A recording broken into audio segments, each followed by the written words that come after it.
சமீப காலமா அதிகமா பேசப்படுற ஒரு பிரபலம் அப்படின்னு பார்த்தா அது நம்ம த்ரிஷா தான். அவங்களையும் சிஎம் விஜயும் தொடர்பு படுத்தி தொடர்ந்து விமர்சனங்கள் வந்துட்டே தான் இருக்கு. ஆனா அந்த விமர்சனங்களை அவங்க பொருட்படுத்துறதாவும் தெரியறதா இல்லை. சமீபத்துல சிஎம் விஜயோட பிறந்த நாள் அப்போ த்ரிஷா போட்ட போஸ்ட் கூட செம்ம வைரல் ஆச்சு. அந்த போட்டோ நிஜமில்ல, ஏஐ தான் அப்படின்னு சொல்லிட்டு வந்தாங்க. இந்த நிலையில த்ரிஷா எதுக்காக இதெல்லாம் பண்ணணும் அப்படின்னு பலர் மத்தியில அதுக்கான கேள்வி எழுந்துக்கிட்டே தான் இருக்கு.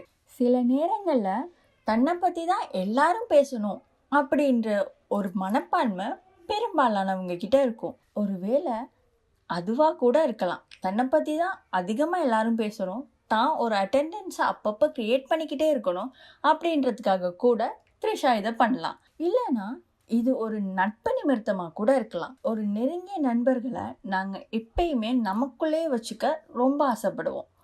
அந்த மாதிரியான ஒரு விஷயமா கூட இது இருக்கலாம். இல்லாத பட்சத்தில் இது ஒரு அரசியல் நகர்வாக கூட இருக்கலாம். அவங்க ஒரு வருங்கால அரசியல் திட்டத்துக்காக இந்த மாதிரியான நடவடிக்கைகளில் ஈடுபட்டுட்டு வராங்க அப்படின்னு கூட இதை வச்சுக்கலாம். இதை பற்றி நீங்கள் என்ன நினைக்கிறீங்க அப்படின்னு கமெண்ட்ல சொல்லுங்கள்.